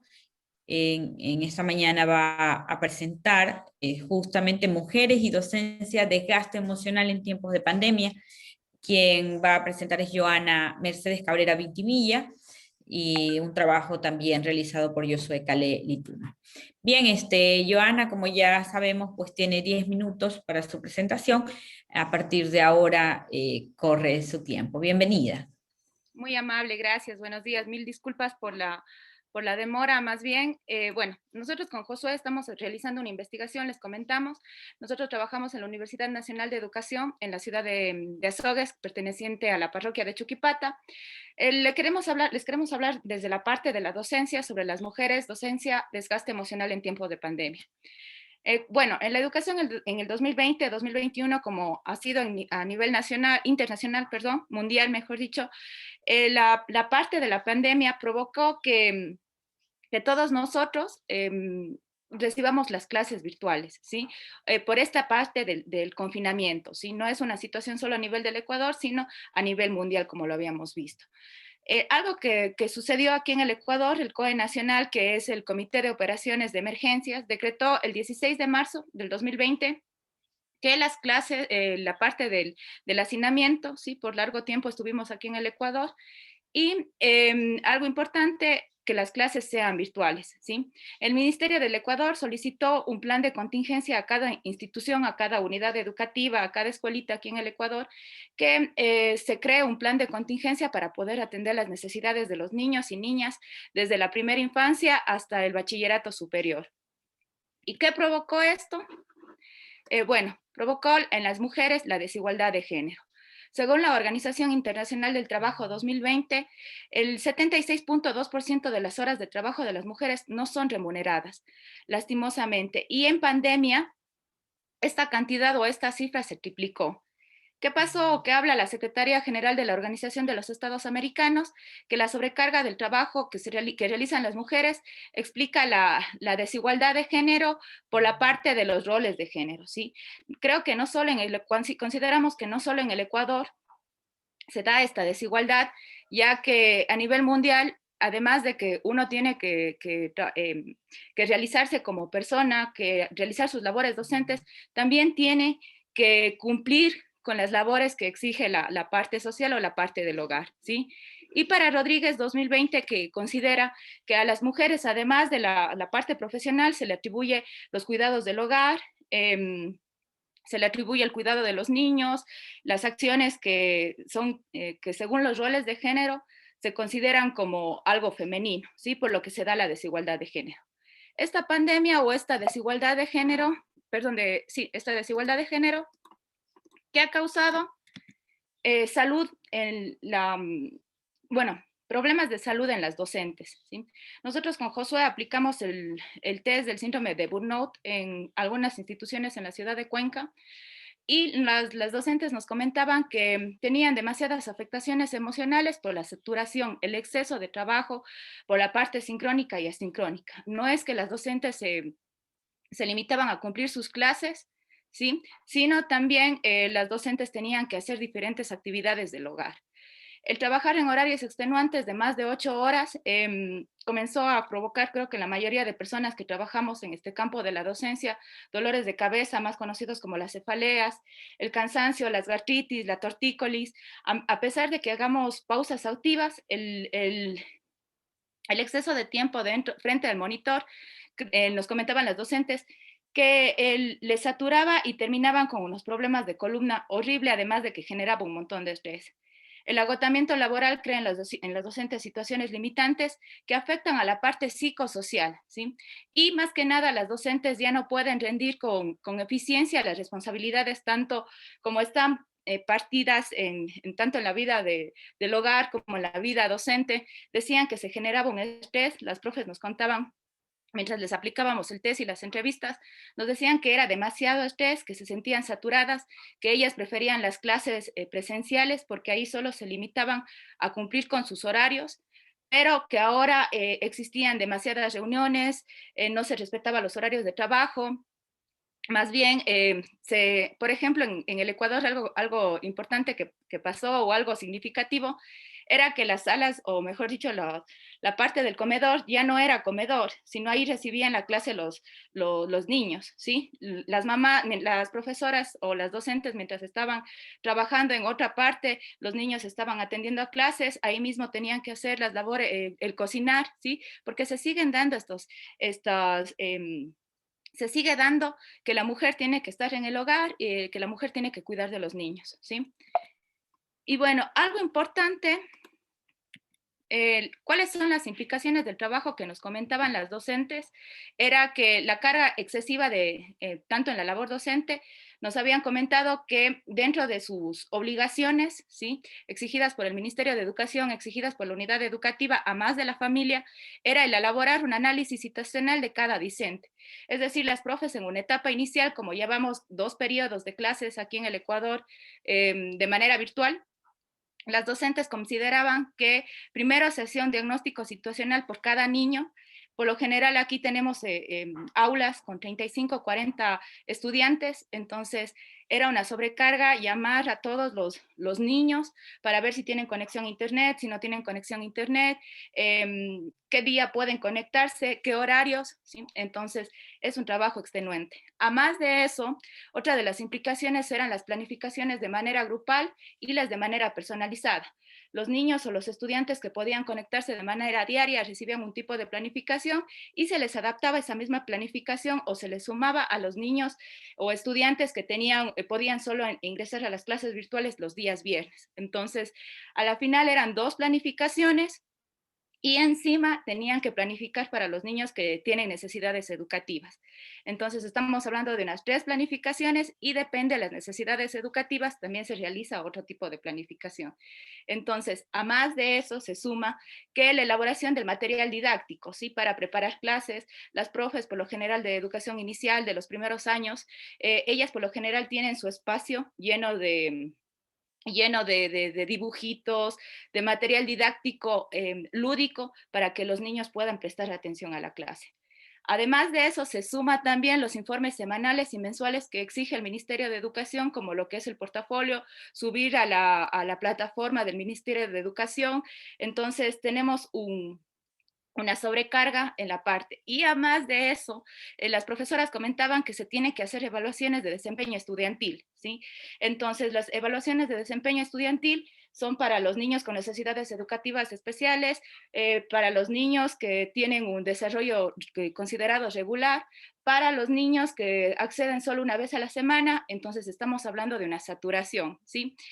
Otra de las implicaciones que nos comentaban las profes eran las capacitaciones a representantes legales, capacitaciones que hacían referencia tanto al manejo de las aulas virtuales, al manejo de las plataformas, al manejo de las herramientas digitales, al trabajo en lo que es en casa. Entonces estamos hablando de una sobrecarga que cuando estábamos cuando estábamos en la presencialidad no se daba. Como séptimo punto o como séptima implicación, las docentes también debían asistir a reuniones convocadas por las instituciones, ya sea para el trabajo semanal, grupal por niveles, o a ingresar a las reuniones del Mineduc, que es del Ministerio de Educación, en donde se les capacitaba a las docentes, porque la mayoría, creo que esta pandemia nos vino de la nada, no estábamos preparados, entonces la parte tecnológica, como todavía aquí en el Ecuador estaba un poquito de lado, no todas podíamos utilizar de una manera óptima la parte tecnológica. Entonces es una sobrecarga y para finalizar, como octava implicación, tenían la sobrecarga del cuidado familiar y del hogar, ¿sí? Aquí en el Ecuador se utiliza muchísimo que tu papá ayuda en la casa, ¿sí? Mas no se da como responsabilidad paterna. Como vemos en la imagen, al lado derecho, cuando nosotros les indicamos a los docentes donde hicimos nuestra investigación, decían, me tomaron una foto, ¿sí?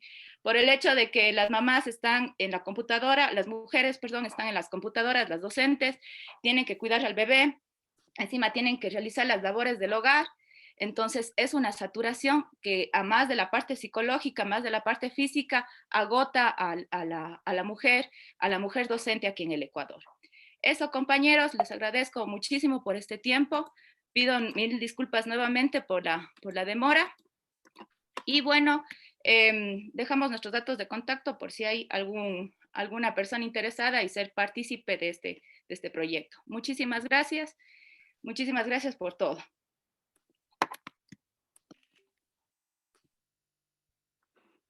Muy bien, gracias, Joana. Muchas gracias a usted por los datos interesantes que nos está aportando desde la UNAE, nuestra Universidad Nacional de Educación de aquí de Ecuador, una universidad amiga, una universidad a la cual también conozco y tengo varios amigos allá.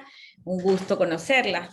Y bueno, hemos llegado a la finalización de cada una de las intervenciones en muy buen tiempo, en un tiempo que felicito a cada una de las ponentes porque se ha respetado cada uno de los tiempos muy bien. Entonces, vamos ahora a las preguntas, a las intervenciones que hemos tenido. Hemos cumplido perfectamente, gracias por el cumplimiento de cada una de ustedes porque han asistido todas. Tengo aquí algunas interrogantes. Doris, antes de eso, ya vamos a pasar el link de la asistencia. Ya. ¿Lo pasan y debemos esperar, Cristian, o lo pasan y lo van? Lo pasamos y continuamos, simplemente para mencionarlos. Ya, está bien. Entonces, ya, chévere. Bien, entonces avanzamos. Ahora tenemos una pregunta para Janet, de Paquita Salvador. Janet está por ahí, sí, ¿no? Janet, quien habló sobre el tema de la sexualidad en los jóvenes en tiempos de pandemia, dice que nos dé a conocer con qué obstáculos se enfrentó en esta investigación y cómo la superó. Seguramente los tuvo porque es un tema un poco tabú y bueno, entonces esto nos pregunta Paquita.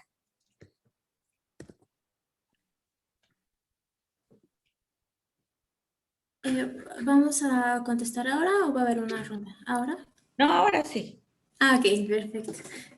Bueno, pues agradezco la pregunta porque sí, hablar de las sexualidades es complejo y además hacerlo a través de entrevistas virtuales también podría crear por ahí un poco de inquietud de que no va a haber ese rapport o esa apertura por parte de las y los jóvenes. Sin embargo, puedo decir que mi experiencia y también desde la postura que traté de adoptar en el trabajo, es importante hablarlo. Ellos y ellas están abiertos a hacerlo y definitivamente sí había una cuestión personal y les voy a preguntar si se masturban, les voy a preguntar cómo ha sido o no esta cuestión, pero pues simplemente lo hice en el marco del respeto y ya el rapport y la intersubjetividad que se crea en las entrevistas. Y ellos y ellas están dispuestas y dispuestos. Pero se encontró, Janet, la pregunta es, ¿te encontraste con algún obstáculo en particular? ¿Algún problema que se generó? Pues ese podría haber sido, ese fue uno de los obstáculos al inicio. Al comienzo, mientras iba hablando con ellos y ellas, fui también desmontando estas barreras personales de si podía o no preguntar, de si me atrevía o no me atrevía a preguntar estas cuestiones. En el ámbito técnico o tecnológico no hubo mayor obstáculo, más que a veces también como querían mantener su anonimato al 100%, o lo más que podían apagaban su cámara y a veces me requería una atención extra, poner atención de manera extraordinaria en su voz para saber si las preguntas no estaban siendo incómodas y las preguntas no les estaban generando algo negativo o de malestar. Pero de ahí en más, la verdad es que estos métodos online, al menos en este momento, me parecen una muy buena herramienta. Bien, perfecto, qué bueno, qué bueno. Qué bueno que hayas logrado también ese feeling con la gente, ¿no? Que no siempre se logra, capaz, y al ser como de su misma generación, al lograr esa empatía, el momento del rapport, quizás eso generó también un espacio de confianza en las otras personas. Es posible, ¿no? Ya lo sabrás tú. Para Olga, una pregunta, ¿está Olga por ahí? Sí, sí, aquí la veo, Olga. Nos pregunta, sí, gracias. Nos pregunta también Paquita Salvador, justamente. A su criterio, ¿qué fue lo positivo que le dejó la pandemia como docente y como mujer de hogar? Pues sí, a pesar de las adversidades y todo, siempre todas las experiencias también nos dejan algo positivo, ¿verdad? En ese sentido, pues aprender nuevas tecnologías, nuevos instrumentos, pues muchísimas recetas de cocina. Yo creo que todos aprendimos. Nunca habíamos cocinado tanto como en esta pandemia, ¿verdad? Convivir más con los hijos, con la familia y ver que la vida hay que tenerla presente siempre. Es decir, porque puede venir otras pandemias. Entonces tenemos que valorar más la ecología. Ahorita ya tenemos un huerto, ya estamos sembrando más. Entonces, sí, yo creo que tenemos que valorar mucho, mucho la vida y sobre todo el medio ambiente. Muchísimas gracias.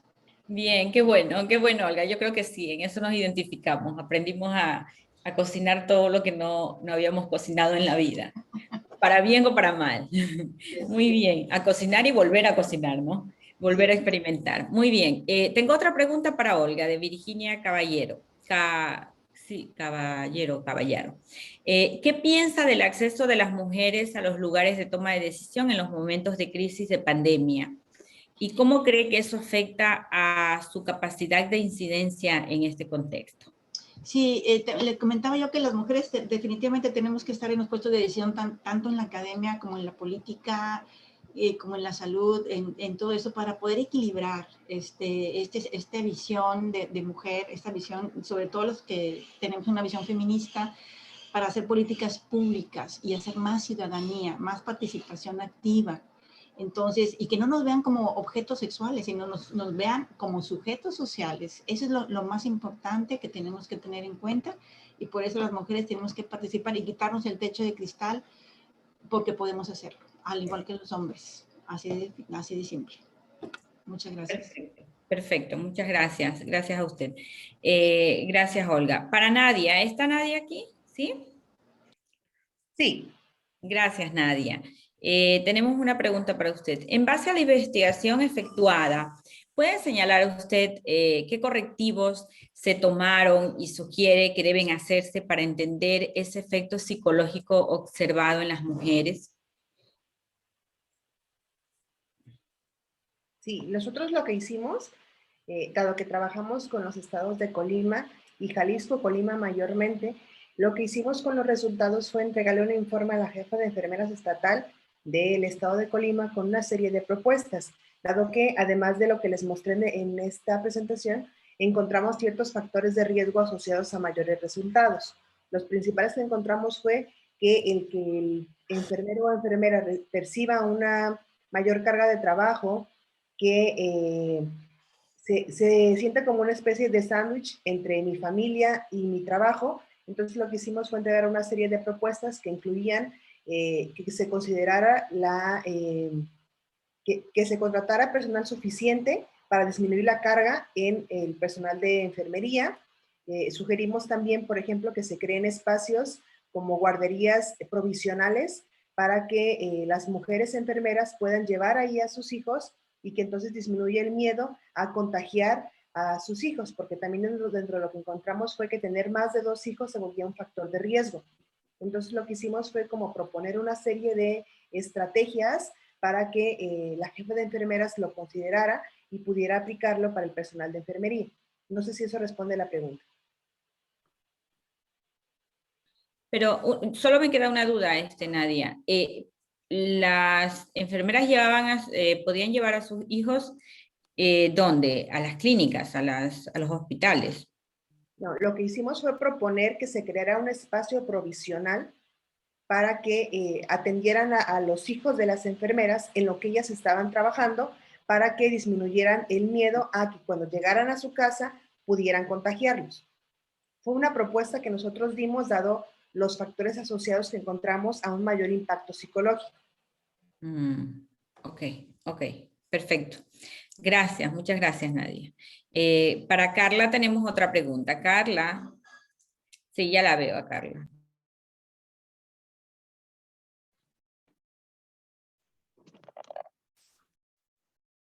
Sí, buenas. Dígame.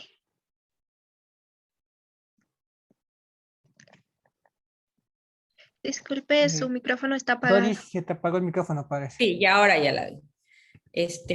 Carla, ¿qué sugiere y qué se ha implementado frente a la afectación del bienestar de las mujeres en esta época de pandemia? Bueno, lo que yo diría o sugeriría, mi recomendación sería que hay que visibilizar el trabajo de cuidados y conocer la importancia que tiene el funcionamiento del sistema económico y además reconocer el valor productivo que tiene este trabajo dentro del sistema económico. Es necesario visibilizar lo invisible, lograr la valorización de los cuidados y que pasen a considerarse la vertedera del sistema, que pasen de ser de lo ámbito de lo privado y lo individual a lo público y lo colectivo. Además, se debe romper desigualdades y brechas de género existentes en la actualidad y apostar por la corresponsabilidad dentro del hogar, el reparto de la responsabilidad del cuidado entre todos los miembros de los hogares, ya sean mujeres o varones, las empresas, la sociedad civil y la administración pública. Esto sin duda alguna facilitará el desenvolvimiento de la mujer dentro del mercado laboral y le generará mayor facilidad para poder conciliar lo que es el trabajo dentro del hogar y lo que es el trabajo dentro del mercado laboral.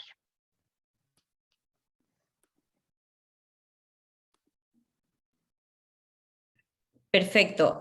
Carla, tengo una pregunta más por parte de Yesenia Sacoto. Ella nos pregunta ¿cuál es la metodología de estudio que ha utilizado? Sí, bueno, como este trabajo es parte de mi tesis de grado de la universidad, se ha utilizado una metodología cualitativa, documental y de observación directa. Ok, perfecto, muchas gracias. Seguramente ya pudimos responder la pregunta de Yesenia Sacoto. Y tengo una pregunta para Marta. Marta está por aquí, seguramente. Marta, a ver, ¿dónde está? No la veo. Sí, sí está. Ah, sí, ya, Marta. Tengo una amiga en México, Marta, del mismo apellido, Castañeda, y también trabajando en género, Liliana. En serio, con quien tenemos varios trabajos. Marta, frente a lo referido por usted, ¿qué resultados espera alcanzar para los 2 últimos años que concluye su investigación? Nos pregunta Paquita Salvador. Tenemos todavía varias tareas de investigación por realizar, pero me parece que lo fundamental para nosotras es poder relevar las propuestas que las propias mujeres estamos elaborando para enfrentar la pandemia y para el regreso a las actividades dentro de la universidad. En ese sentido, lo que han planteado las trabajadoras administrativas es interesante porque conociendo su materia de trabajo tan profundamente, tienen la posibilidad de pensar de manera muy directa y muy amplia cuáles podrían ser las posibles modificaciones a las formas de trabajo y también a la cultura de trabajo que se está enfrentando, y esperamos obtener lo mismo en el caso de las académicas y de las estudiantes. En síntesis, el principal resultado que estamos buscando es poder relevar estas propuestas de las mujeres para modificar a la universidad a raíz de todo lo que se ha puesto en evidencia con la pandemia. Perfecto, muchísimas gracias, Marta. Tenemos acá otra pregunta, tenemos muchísimas preguntas, vamos a tratar de por lo menos avanzar en las que alcancemos, ¿sí? Joana, tenemos aquí, ¿cuál es el síntoma que más sufren las docentes? Las que más sufrimos, a ver. El que más sufrimos, bueno, era el dolor de cabeza, sí, la migraña, tendían a desarrollar, exactamente, por el hecho de que uno no puede prestar toda su atención, ¿no? Especialmente las docentes, por el hecho de que ya tenían que estar en la clase y al mismo tiempo tenían que estar con los niños realizando los deberes, entonces tendía a generar el estrés, a desembocar en migraña, entonces creo que, bueno, yo me acuerdo que cuando pasé el primer ciclo, dando clases, me dio hasta laberintitis y fue por el hecho de pasar demasiado tiempo en la computadora. Entonces, los dolores de cabeza, ¿sí? La pérdida de la visión, porque muchas de las personas después de esto vamos a tener que utilizar lentes por la radiación, bueno, más que la radiación, el exceso de luz de la computadora. Ese fue lo que manifestaban las profes que nos compartieron o nos acompañaron en este estudio. Ya, y respecto a lo mismo, Joana, dice que qué propondría para liberar un poco de toda esta carga, que no sea tomar medicina. Para liberar, lastimosamente, las decisiones o esto de los portafolios son decisiones tomadas de mesa, ¿no? Y de escritorio. El personal del Ministerio de Educación nos exige un montón de documentos, sí, pero yo creo que también la parte administrativa, ¿no? Buscar estrategias. Muchas de las veces nosotros, acá lo chévere de la UNAE, es que buscamos estrategias para no saturar a los estudiantes no saturar a los estudiantes y no saturarnos como profes, ¿no? Hay profes que mandan deberes todos los días. Entonces, el tratar de buscar nuevas herramientas, nuevas estrategias, ¿sí? Tal vez el mandar uno a la semana, un trabajo a la semana, entonces eso también libera. La profe ya no tiene que revisar tantos documentos, porque en la parte de educación aquí en el Ecuador estamos hablando de aulas de 35 o 40 estudiantes. Entonces, calificar por uno o una estrategia que nosotros utilizamos acá en la universidad es el aula invertida, ¿sí? El trabajar en grupos, el retroalimentar, las diferentes evaluaciones, la heteroevaluación, la coevaluación, ¿sí? Entonces, eso también ayuda y libera un poco a los docentes, ¿sí?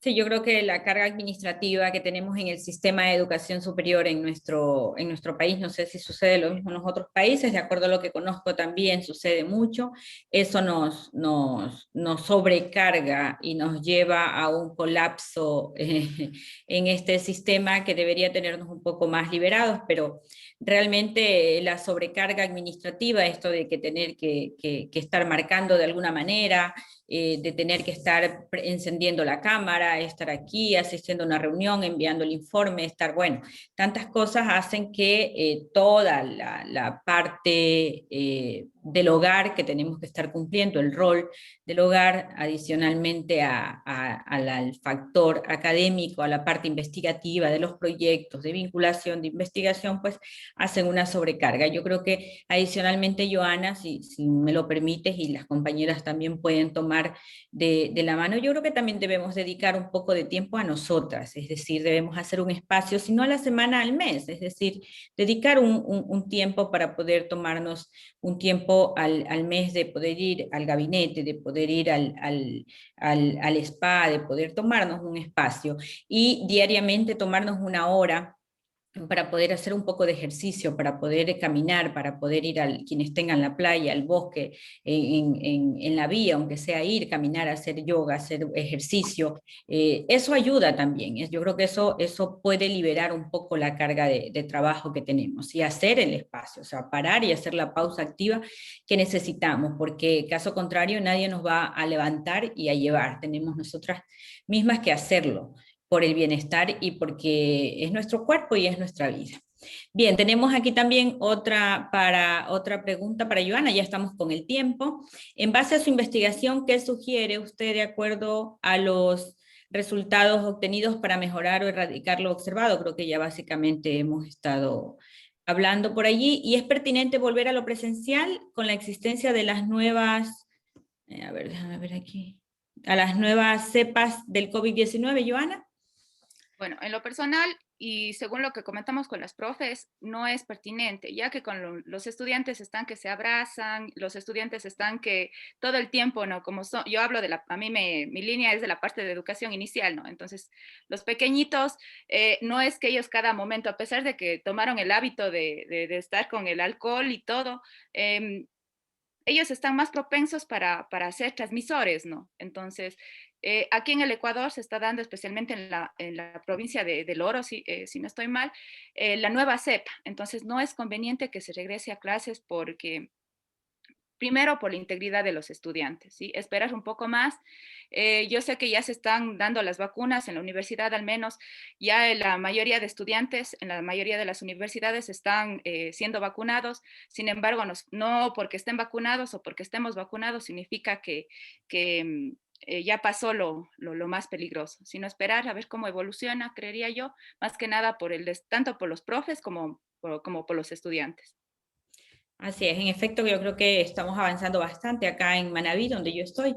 Están vacunando bastante, a todas las personas están vacunando a partir de los 16 años, sin embargo, creo que hay que ser muy prudentes en la decisión que se tome, pero bueno, vamos viendo. Y tenemos una última pregunta para Joana, estamos a pocos minutos de culminar, dice, sobre la superposición de tareas que analizas de los docentes, ¿qué se ha realizado sobre los problemas de conectividad o acceso a Internet en tu país? ¿Hay medidas a nivel de educación o de gobierno para disminuir o enfrentar? Ya. Por ejemplo, lastimosamente, aquí en el Ecuador existen zonas, y a mí a mis estudiantes cuando estuvieron en prácticas, hay zonas que por más que tengamos el internet en los parques, porque aquí es muy común los infos, que son lugares donde hay un acceso de internet libre, hay comunidades y hay lugares en la zona rural donde no, por más que queramos, no tienen acceso a internet, e incluso profes habían que no tenían el acceso a internet para poder estar todo el tiempo. Tenemos un plan aquí en el Ecuador, que es el plan del desarrollo informático, que está planeado hasta el 2025, el que hace referencia que hasta el 2025 el internet va a ser a medida de todo el país.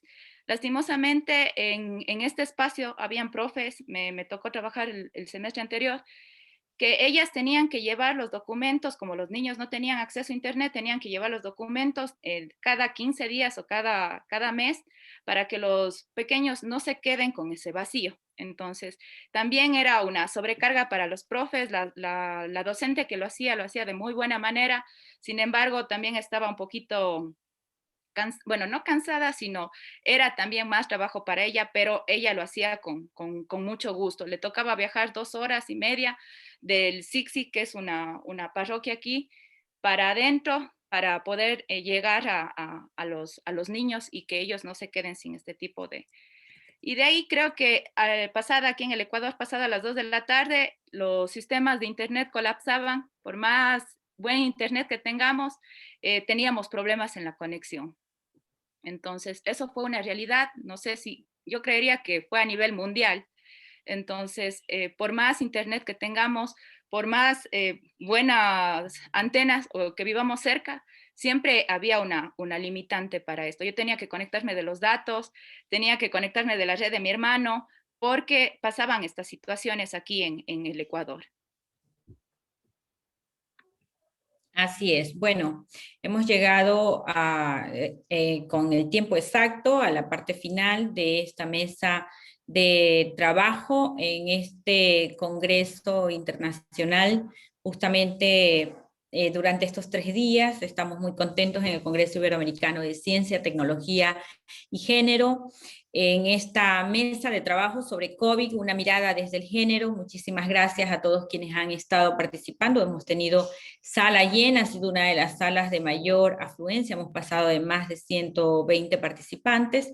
Muchas gracias a todas las personas de diferentes países del mundo que han estado en esta mañana, a todas las ponentes y a todos los ponentes, a todas las investigadoras e investigadores que han estado participando en diferentes trabajos con diferentes temáticas.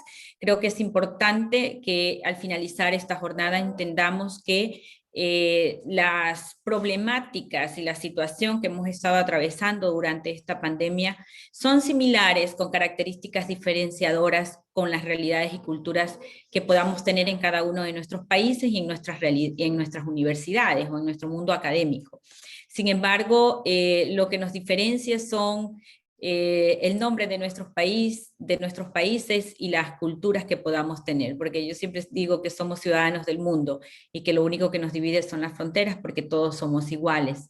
Entonces, guardemos mucha prudencia frente a esta gran amenaza que tenemos del COVID-19, sigamos investigando, sigamos estudiando, sigamos cuidando de nosotros y de los nuestros en esta situación tan difícil y sigamos cultivando ese espíritu académico, ese espíritu científico de hombres y mujeres de bien para el bienestar de nuestros estudiantes, para el bienestar de las futuras generaciones y para el bienestar del mundo. De mi parte, me despido. Muchísimas gracias, muchas gracias a Cristian, quien estaba en la sala como parte del equipo organizador. Muchas gracias a Yadira, que creo que también estaba por aquí, quien es nuestra jefa, que estaba al mando de todo el equipo. Y bueno, muchísimas gracias a todas ustedes y a todos quienes han estado conectados en este maravilloso congreso. Sigamos, que termina mañana. Y bueno, muchas gracias, felicitaciones y que tengan un buen día y que tengamos un buen congreso hasta el día de mañana. Muchísimas gracias. Bye bye, nos vemos.